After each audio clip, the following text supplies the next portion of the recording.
이스라엘 백성들에게 그 레위 지파라고 하는 이 공식적인 그 채널을 통해서 이스라엘 민족이 하나님 앞에 이렇게 움직였습니다. 그런데 하나님은 이런 공식적인 채널 말고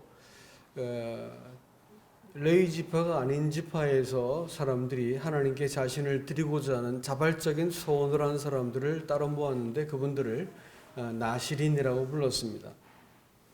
그래서 이 나시린들이 그 하나님 백성 가운데 많아지면 하나님께서 영광을 받으셨다고 성경은 말하고 있습니다.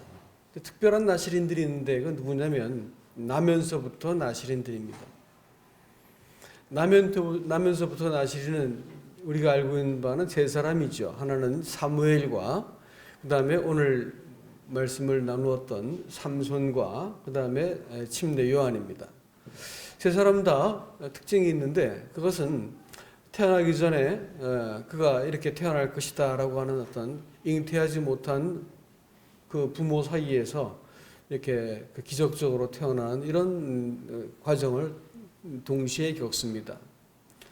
그리고 이 태어나면서부터 나시린이었던 사람들은 굉장히 하나님의 구속사에서 중요한 어떤 역할들을 합니다. 사무엘 같은 경우는 사사 시대를 종결하고 왕정으로 이렇게 연결시키는 교두보 어떤 교각과 같은 역할을 했었습니다.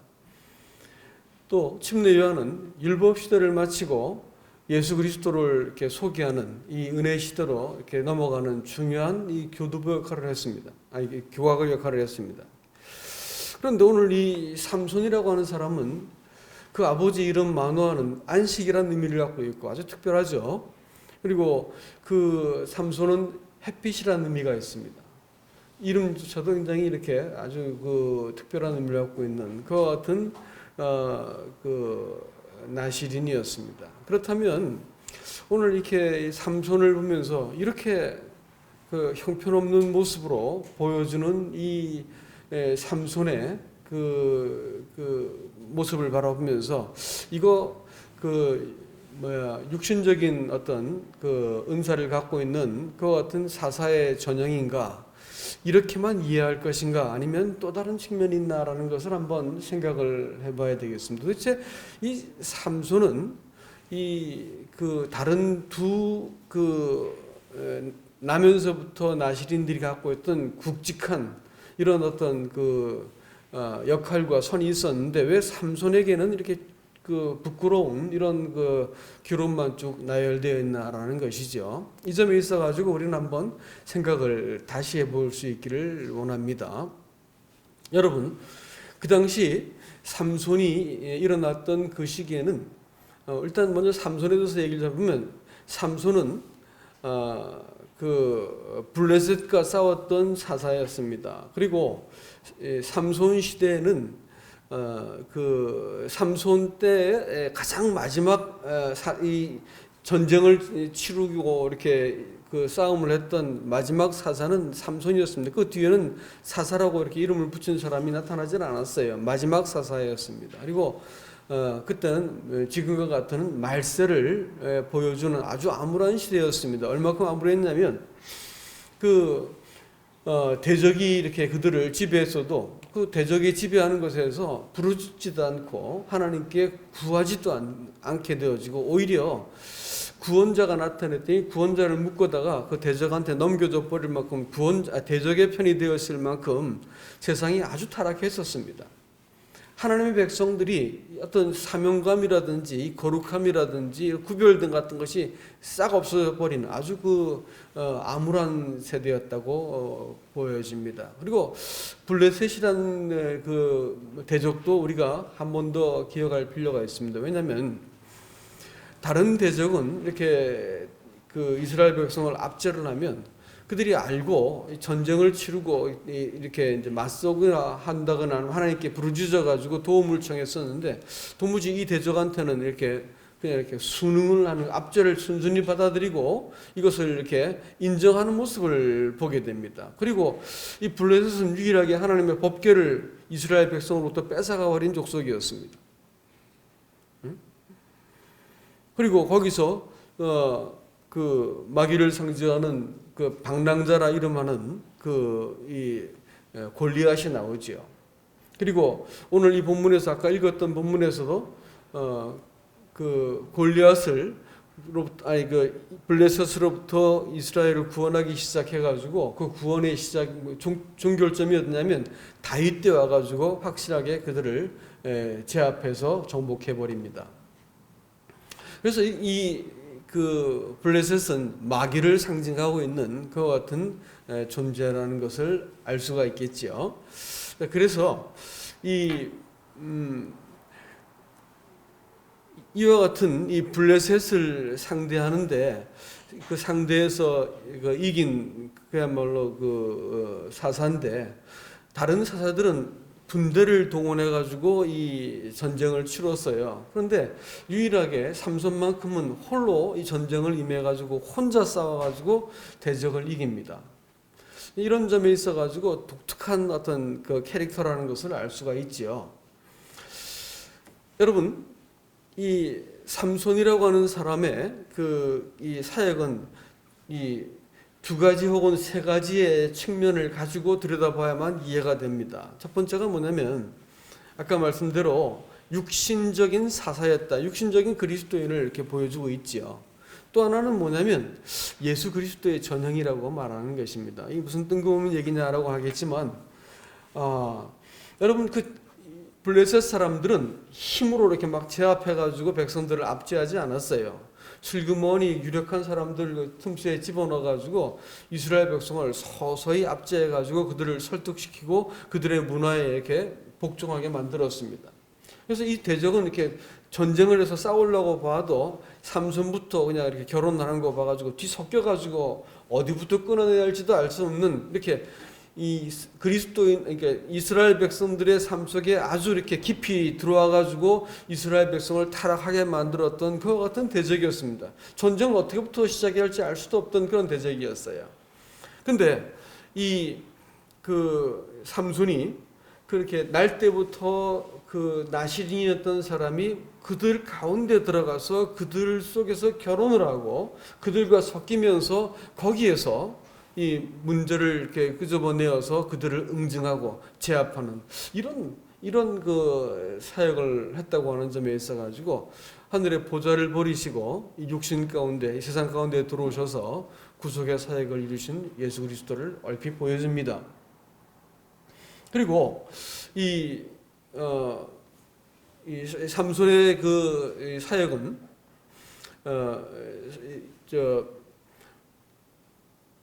자기를 분명히 배신할 것을 이 삼손이 그 드릴라에서 알았을까요? 몰랐을까요? 몰랐으면 바보죠. 알았겠죠. 왜냐하면 몇 번의 거짓말을 할 만큼 저 여자가 나를 지금 저 사람들에게 넘겨주고 싶어 한다는 것을 알고 있었음에도 불구하고 머리에 뭐 묶어가지고 배틀에다 묶기도 하고 뭐 이렇게 새실로 묶기도 하고 노수로 묶기도 하고 별짓 다 있지 않습니까? 그런 어떤 실패하는 사례를 쭉 보면서 저 여자가 나를 분명히 이렇게 할 것이라는 것을 알고 있었죠. 그런데도 불구하고 그 사람을 죽기까지 사랑합니다. 그래가지고 그 손에 팔려서 죽음을 맞이하죠. 그리고 예수 그리스도께서 자기를 반역한 사람을 끝까지 사랑해서 자신을 내어준 모습을 이렇게 우리에게 보여주고 있다라는 것입니다. 또 하나는 삼손은 살아있을 때 그 힘을 가지고 그 대적을 제압하고 죽인 것보다 죽을 때 그 죽음으로써 대적을 아주 치명적으로 파괴시켜버린 것 같은 사사였습니다. 예수님께서 십자가에서 죽으실 때 그 죽음이 사단의 머리를 깨뜨린 사역이 되셨죠. 그 팔을 벌리고 그 기둥에 매달려 가지고 죽음을 맞이하셨을 때 대적은 지울 수 없는 큰 상처를 받습니다. 마찬가지로 이 삼손도 그 두 기둥 사이에 서서 두 팔을 한껏 벌렸을 때 그의 죽음은 또 대적에게서 아주 치명적인 그 상처를 입혀버립니다. 이런 여러 가지 것들을 놓고 보았을 때 이 삼손이 그리스도의 사역을 이렇게 보여주고 있구나. 마지막 말세에 자기 백성들을 구원하기 위해서 구원하기 시작하기 위해서 보여주신 하나님의 사역에 대해서 이렇게 나타내 보여주고 있다는 것을 우리들에게 알려주고 있습니다. 이런 의미에서 예수님은 뭐냐? 예수님도 나사렛인이라고 불렸습니다. 나사렛이란 말이 바로 나실이란 말과 같은 어원을 갖습니다. 예수님 자신도 마찬가지로 이렇게 태어난 것을 암시를 받으셨고 태어나시면서부터 이렇게 나실인으로 생애를 사셨던 분인 것이 분명하다는 것을 알 수가 있죠. 이런 의미에서 삼손은 예수 그리스도를 보여줍니다. 하나 더 우리가 빼놓을 수 없는 관점이 있는데 그것은 그리스도인들은 그럼 뭐냐라는 것입니다. 그리스도인들은 나실인입니다. 왜냐하면 그리스도인들은 태어나기 전부터 하나님의 작정하심을 가지고 사람을 하나님께서 부르셨기 때문에 그렇습니다. 두 번째로 그리스도인들을 하나님이 구원하시는데 그냥 구원하신 게 아니고 구속을 하셨습니다. 구속한다고 말하는 것은 사람을 하나님의 것으로 그 소유로 돌려드린다라고 말하는 것이지요. 그러니까 태어나면서부터 그리스도인들은 중생하면서부터 누구 것이 된다는 거예요? 하나님의 것이 된다는 거예요. 그래서 마노아가 번제를 드림으로써 삼손을 받지요. 번제는 사람이 하나님의 것입니다라는 고백을 드리는 제사를 번제라고 부르는 것입니다. 그래서 그걸 예물이라고 부르기도 하죠. 죄는 어디서부터 시작하냐면 내 인생이 내 것입니다. 세상은 내가 중심입니다. 이렇게 생각하고 사는 것이 이것이 죄의 시작이죠. 자식을 키울 때 자식이 째하고 울어대면 부모가 허둥지둥하고 쩔쩔매지 않습니까? 그러니까 아이가 크면서 저 부모는 내가 얼마든지 컨트롤이 가능한 사람이구나 이래가지고 부모를 부려먹으려고 들죠. 자식들이 그래요. 잘못 가르쳐 놓으면 자식이 부모를 이겨먹고 부모를 조종하고 부모를 마음대로 휘두르려고 듭니다. 예? 자식들이 부모 협박하는 거 아세요? 협박합니다. 세상이 자기 중심으로 돌아가야 된다고 생각하고 그걸 지켜내려고 악을 쓰지요. 안달을 합니다. 결혼하고 나서도 가정을 아내는 아내대로 남편은 남편대로 내 중심대로 이 가정이 돌아가야 된다고 생각하고 싸움을 하는 것입니다. 나이가 먹어가지고 추하게 늙으려는 방법을 알려드릴까요? 자식들이 독립해서 설 것 같으면 놔줘야 되는데 안 놔주는 거야. 자식들을 너희들은 내 중심으로 돌아가야 된다 이게. 자식들 놔주지 않는 거예요. 가장 추하게 늙는 방법입니다. 아니에요. 놔줘야 되는 거예요. 인생은 내 중심으로 돌아가는 게 아니라는 것을 이해해야 되는 것입니다. 그리스도인들이 언제 그리스도인이 되냐면 지금까지 내가 중심이 되어서 인생을 살던 사람이 이게 내가 중심이 아니구나. 이게 하나님이 중심이구나라는 것을 딱 알게 되어졌을 때, 그런 안목을 갖게 되어졌을 때 철이 들고 구원받는 거예요. 구원받는다고 하는 것은 중심이 나로부터 하나님께로 옮겨지는 것이고 내 시력을 받아가지고 저분이 하나님이시구나라는 걸 알아보고 이게 내가 이 형편없는 이 인간이었구나. 내가 이 주저넘고 분수를 넘은 여하튼 죄인이구나라는 것을 이해하기 시작하면 비로소 사람이 제자리로 딱 돌아가는 것이다라는 것이에요. 이런 의미에서 이 삼손은 누굴 보여주고 있냐면 그리스도인을 보여주고 있습니다. 그리스도인들은 처음부터 나실인이기 때문에 구원받을 때부터 나실인이기 때문에 그는 죽은 것, 다시 말하면 허무한 것에 집착하지 말아야 됩니다. 여러분이 붙들고 있는 일과 또 여러분이 관심을 갖고 있는 그 모든 것들은 다 뭐예요? 죽은 겁니다. 죽을 것이고 죽은 것이에요. 허무한 것을 내가 집착하고 사는 것, 그건 나실인한테 허락된 것이 아니라는 것입니다. 포도주를 먹지 말라고 말하는 것은 이 세상을 재미와 쾌락을 위해서 살지 말라는 거예요. 그것보다 더 중요한 것이 있다는 것이죠. 참된 것을 위해서 살아야 된다는 것이죠. 머리에 삭도를 내지 말라는 것은 무슨 뜻입니까? 내 영광이 내 머리에 내 삭도를 내지 않고 꾸미지 않았다고 말하는 것은 내가 누구의 통제를 받고 있는 사람이다. 누구의 종이다는 거예요. 자기의 권위가 따로 있다는 거예요. 하늘에 계시다는 것을 보여주고 있는 것이 삭도를 내지 않는 거예요. 뭔가를 덮었다는 거예요. 머리로. 자매들이 머리를 이렇게 덮고 있는 그것도 내 위에 무슨 권위가 있다는 것을 보여주기 위한 것이지 아니겠습니까? 그런 사람이 바로 나실인이었습니다. 근데 이 나실인으로서 살아야 되는 그리스도인들이 그렇게 살지 못하고 그를 이끄는 것이 하나님의 말씀과 성령이 아니라 욕망이었어요. 자기를 채워주는 어떤 자기가 원하는 것들을 하기 위해서 인생을 살았습니다. 본분을 잊어버렸어요. 자기가 누군지를 잊어버렸고 하나님이 누군지를 잊어버렸습니다. 그래가지고 마땅히 바라봐야 될 하나님을 보는 시각이 없습니다. 위기에 닥쳐서만 아이고 하나님 살려주세요 하고 비명을 지르다니까 하나님께서 우물을 터뜨려가지고 물을 먹게 만드시고, 죽을 때 되어가지고 기둥을 붙들고 하나님 나를 생각하사 이래가지고 기도를 경호했던, 위기를 만나야만 하나님을 찾았던 아주 그 시력이 형편없던 사람이었습니다. 성경에서 구원이라는 말은 시력을 받는다는 말로 이렇게 관용적인 표현을 씁니다. 그래서 바울이 구원받을 때도 시력을 받았더라라고 이렇게 표현을 하고 있고요. 바디메오라고 하는 사람도 시력을 받습니다. 시력을 받고 나니까 예수 그리스도가 누군지를 알게 되어서 그를 좇게 되는 것이지요. 주여 누시니까 이렇게 물고, 또 주여 내가 무엇을 하리까 라고 나서 눈을 뜨고 나서 그분을 이렇게 따라가게 되어진 것이 바울의 생애였습니다. 바디메오 같은 경우는 나사렛 예수란 말을 들었을 때 그가 나사렛 예수여라고 부르지 않았습니다. 말하자면 다윗의 자손이여라고 외쳤습니다. 눈이 아무것도 보이지 않은 상태에서 나사렛 예수란 말을 듣고 일어나가지고 그 소리를 질러댑니다. 다윗의 자손이여 나를 불쌍히 여기소서, 이렇게 말합니다. 다윗의 자손이란 말이 무슨 말일까요? 그것은 이스라엘 백성들의 가슴속에 숨겨져 있는 하나님, 기다렸던 하나님이란 뜻입니다. 약속의 하나님이란 뜻이에요.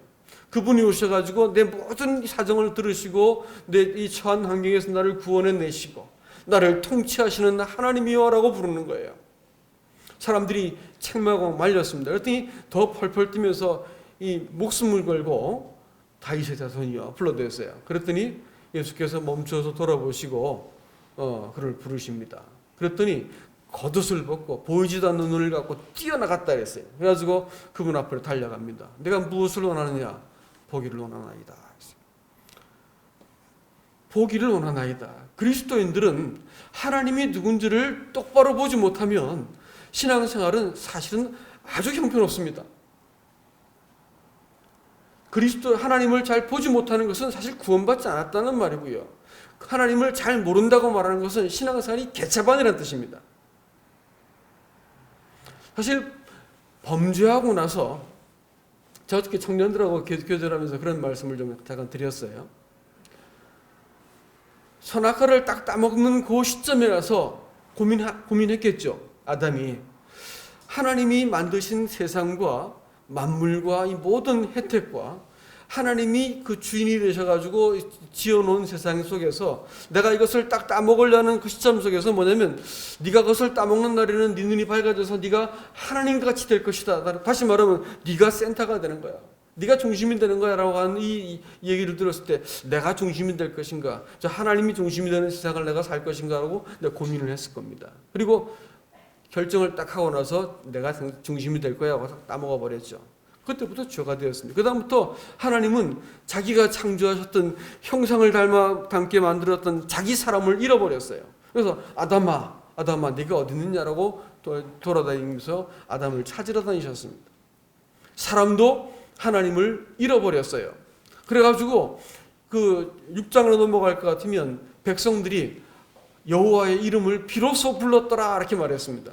불러야 대답할 수 있고, 예전에는 그 콧김 속에 우리의 그 숨결을 느낄 수 있는 그 지근거리에서 하나님은 계셨는데 하나님을 불러야 되는 거예요. 하나님은 그 자기 사람들을 찾으러 돌아다니셔야 되는 거예요. 조금 더 갔더니 여호와가 누구간데 내가 그의 음성을 들을 것이냐, 바로 그렇게 말합니다. 사람들이 하나님을 알아보지 못하게 되어진 상태가 됩니다. 이 야곱에게도 네가 누구냐, 네 이름이 뭐냐 이렇게 물었어요. 몰라봤다는 거예요. 야곱도 당신의 이름이 무엇이나이까 이렇게 해서 되묻고 있습니다. 하나님과 사람 사이에 간격이 떨어져 버렸어요. 예? 사람은 하나님께 낯선 존재가 되었고 사람은 하나님을 알아볼 시각이 없어져 버린 이런 상태가 된 것입니다. 이것이 사실은 잃어버린 사람의 상태예요. 사람이 시력을 받게 되면 하나님이 누구신지를 알게 되어집니다. 눈에 비늘이 떨어지고 당신이 하나님이시군요 라는 것을 알게 되어지면 동시에 뭐가 보일까요? 내가 누군지가 보입니다. 이 삼손의 눈이 뽑히고 시력을 잃어버린 것은 첫 번째로 되어진 일이었습니다. 이것은 삼손의 문제가 뭐였냐면 하나님을 볼 눈이 없었다는 것을 단적으로 보여주고 있는 거예요. 때문에 내가 어떤 본분으로 어떤 부르심으로 인생을 살아야 될지를 몰랐다는 것이에요. 그래서 인생을 그 힘 가지고 그 놀라운 이 신분과 힘을 가지고 자기 욕망을 채우는데 돌아다니고 살다가 죽었습니다. 그리스도인들이 하나님을 바라보도록 준비된 것이 예배이지요. 주일날 드리는 예배를 소중히 여겨야 될 뿐 아니라 우리 개인의 삶 속에서 하나님을 내가 대면하고 여러분 본 지가 언제였습니까? 하나님 이렇게 나와 같은 자를 하고 나 자신을 하나님을 통해서 볼 수 있게 되어지고 하나님 이런 분이셨군요 라고 하면서 내가 내 마음속에 이렇게 이 감격이 되어지는 이런, 여러분 기도하시다가 예배를 드리다가 언제 한번 눈물을 흘려보셨습니까? 하나님을 아는 이 빛을 내 마음속에 품고 있지 못할 것 같으면 신앙생활은 길을 잃어버리는 것입니다. 또 내 본분과 부르심을 잃은 채 그저 살아가는데 질질 끌려가지고 연자멸돌 돌리면서 그 삶에 끌려가지고 꼼짝 못하고 사로잡혀버리는 거, 이거 사단이 네가 네 욕망을 위해서 인생을 살았기 때문에 이렇게 사는 것이 정당하다라고 하는, 이것은 사단의 요구에 사람이 이렇게 넘겨진 바 된 상태를 보여주고 있다는 것입니다. 그는 포도주의 들이라고 말하는 소래 골짜기에 갔었고 연약하게 만드는 자라는 이름을 가진 드릴라를 사랑합니다. 이 드릴라라고 하는 존재가 사실은 이 삼손의 시력을 뺏었을까요? 아니에요. 삼손이 시력을 잃어버린 것은 그가 하나님과의 이 언약을 깨뜨렸기 때문에 그렇습니다. 네? 대적은 저 사람의 힘만 빼버리면 저게 무너지고 형편없는 존재가 될 것이다 생각했지만 사실 삼손의 힘은 머리카락에 있는 것이 아니었습니다. 어디에 있었을까요? 하나님과 약속에 있었습니다. 그가 서원을 통해서 하나님께 태어난 존재였기 때문에 하나님은 이 서원을 기억했습니다. 머리털이 자라기 시작했어요. 하나님의 은총은 거두어지지 않았습니다. 하나님이 품고 있는 그 약속도 취소가 된 적이 없었어요.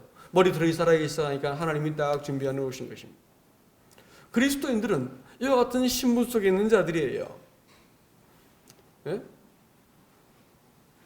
어떤 것으로도 하나님의 이 언약은 취소가 안 되는 이와 같은 무조건적인 은혜 언약 가운데 하나님을 대면하고 있는 자들이 그리스도인들입니다. 삼손은 이런 의미에서 나시린인 우리를 정확하게 보여주고 있다라고 생각이 들어지는 것입니다.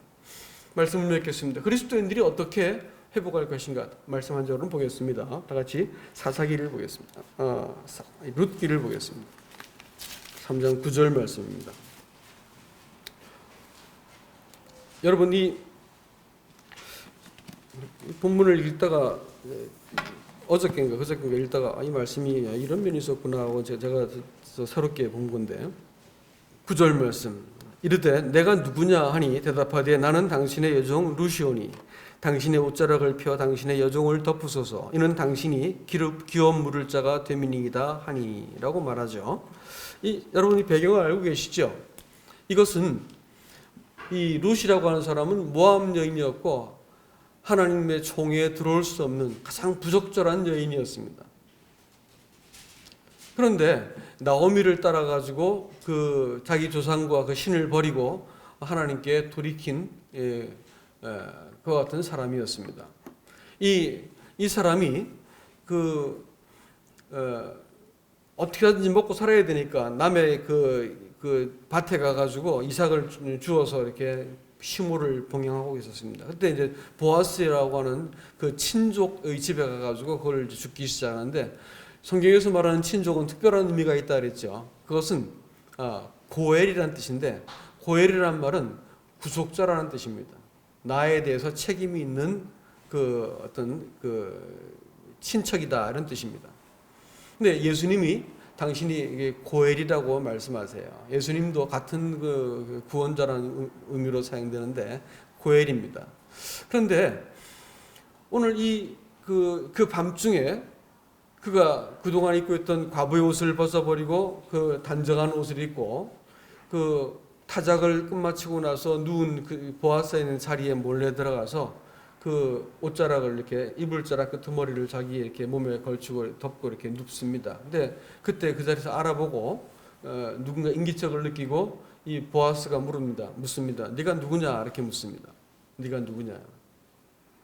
그러니까 이 여인의 대답이 뭐냐면 뭐 구차한 말로 나를 이렇게 뭐 불쌍히 얘기해 주시고 나를 받아주시고 이런 말 하지 않았어요. 뭐라고 말하냐면 당신이 내 근족입니다 이렇게 말했어요. 당신이 옷자락으로 날 덮어주세요 라고 말합니다. 옷을 덮다라는 것은, 덮는다고 하는 것은 구속이라는 단어입니다. 그건 약속을 의지해 가지고 당신의 구원을 요청합니다 라는 뜻이에요. 그리스도인이 삶을 살아가면서 내가 하나님의 구원 앞에 가장 부적절한 상태가 되는 것처럼 느껴질 때가 있습니다. 내가 하나님께 도무지 그 나설 면목이 없을 때가 있습니다. 그럴 때 말이죠. 너는 누구냐라는 이 질문 앞에서 우리는 바르게 대답을 해야 됩니다. 너는 누구냐? 그럴 때 내가 이 약속을 근거해가지고, 약속을 근거해가지고 하나님 앞에 나가는 거예요. 나가서 당신이 나를 덮으실 분입니다. 나는 당신의 여종 루시입니다. 이렇게 말을 하는 것이죠. 그리스도인들이 이와 같은 정체성을 갖고 있지 못하면, 은혜를, 그 약속을 근거해서 하나님 앞에 나갈 수 있는 그 마음을 갖지 못하면 우리는 그만 이 정죄를 받아가지고 하나님 앞에서 잃어버린 바 되고 우리 본분과 부르심을 잊은 자가 될 것입니다. 재밌는 말씀은 그 뒤에 또 나오는데 16절 말씀 한번 보세요. 룻이 시어머니에게 가니 그가 이르되 내 딸은 어떻게 되었느냐 하니 룻이 그 사람이 자기에게 행한 것을 다 알리고 이렇게 했죠. 그런데 그 난하주에 볼 것 같으면 그 너는 누구냐로 되어 있습니다. 딸아 어떻게 되었느냐 이렇게 했는데 원문을 찾아보니까 원문이 똑같아. 히브리 말이 원문이 킹제임스도 이렇게 되어 있더라고요. 그것은 네가 누구냐, Who are you입니다. 네가 누구냐. 이런 질문을 했을까요? 우리가 상식적으로 알면 어떻게 되었느냐 이렇게 묻는 게 맞을 텐데 네가 누구냐라고 이렇게 묻고 있는 이 나오미의 질문이 생소하지 않습니까, 여러분? 그랬더니 그 질문 앞에서 나오미의 대답이 룻의 대답은 그가 이렇게 하였습니다라고 대답을 했습니다. 그리스도인들의 삶을 이렇게 놓고 보았을 때 삶 속에서 우리는 뭐 여러 가지 이렇게 많은 질곡을 겪지 않습니까? 그런데 우리는 믿음의 근거를 내 안에서 찾으려고 드니까 참 어려운 일들을 많이 겪어요. 왜냐하면 우리는 우리 안에서 믿음의 근거를 찾기가 참 힘들거든요. 계속해서 하나님을 믿을 수 있는 근거가 내 안에 없다는 것을 우리는 잘 알고 있습니다. 우리 믿음의 근거는 어디 있을까요? 약속하신 분께 있겠죠. 신앙은 내가 하나님께 무엇을 하는 것이 아니에요. 하나님께서 내게 무엇을 하셨는가를 충분히 알기 전까지는 사실은 신앙이라고 하는 것은 제대로 된 것이 아닙니다. 사마리아 여인에게도 네가 하나님의 선물과 그가 너에게 이렇게 물을 주실 수 있는 분이라는 것을 알았더라면 참 좋을 뻔했다라고 말씀하셨어요. 그리스도인들은 하나님이 사람에게 무엇을 하셨는가, 무엇을 하실 수 있는가를 잘 아는 것이 신앙생활입니다. 안 그러면 우리는 겨우 내 행위를 근거해서 조그만 것만 하나님께 요구할 수밖에 없습니다. 하나님이 내게 어떤 분이시고 내게 무엇을 할 수 있는 분이시고 내게 무엇을 하셨는가를 내 근거할 때 내가 믿음이 생기는 것이에요. 예? 그러니까 신앙생활이 이런 의미에서 하나님이 어떤 분인지를 볼 수 있는 시력이 그래서 중요한 겁니다. 그러고 나면 내가 어떤 사람인지가 알게 되어지고 네가 누구냐라는 대답에서 내가 누구입니다라고 말할 수 있고 하나님이 내게 어떤 일을 행하셨습니다라고 내가 그것만큼은 대답할 수 있는 게 얼마큼 네가 거룩했느냐 얼마큼 잘 살았냐 그런 건 잘 모르겠어. 그렇지만 한 가지는 분명해. 나와 같은 인간을 하나님 사랑하셨고 덮으셨습니다. 나와 같은 인생길을 하나님이 동행하셨습니다. 내 인생 넘어진 자리에서 그분이 찾아오셔서 나를 일으키셨습니다. 이렇게 말할 수 있는 거예요. 네가 누구냐? 이렇게 물으실 뿐 아니라 또 하나님은 나는 내게 누구냐? 너는 나를 누구라냐라고 또 물어보세요. 신앙생활은 이 관계 속에서 나타나는 것이에요. 하나님이 누군지를 볼 수 있는 이 안목 속에서 내가 이 안전지대를 찾는 것이고요. 그 앞에서 발견된 나를 내가 붙들고 하나님 앞에 계속해서 나가는 겁니다. 네가 누구냐라고 아무리 물어도 나를 덮으신 하나님, 내 생애에 함께 동행하신 하나님, 그분을 말씀할 수 있는 이와 같은 것이 신앙생활에 힘이 되어지고 기초가 무너지지 않는 기초가 되는 것이라는 것을 기억하시기 바랍니다. 삼손은 이런 의미에서 우리에게 놀라운 빛을 주고 있습니다. 사무엘과 이 요한이 했던 놀라운 사역이 있었지만 삼손은 가장 이 초라한 우리 같은 사람을 대변하고 있는 나실인이었고 또 한편 예수 그리스도를 되비춰주고 있는 것 같은 희미한 그림자이기도 합니다. 우린 그를 통해서 예수 그리스도를 보고 우리가 어떤 사람으로 어떻게 나시들로 살아야 할지를 잘 발견할 수 있기를 주님의 이름으로 축복합니다. 이상입니다.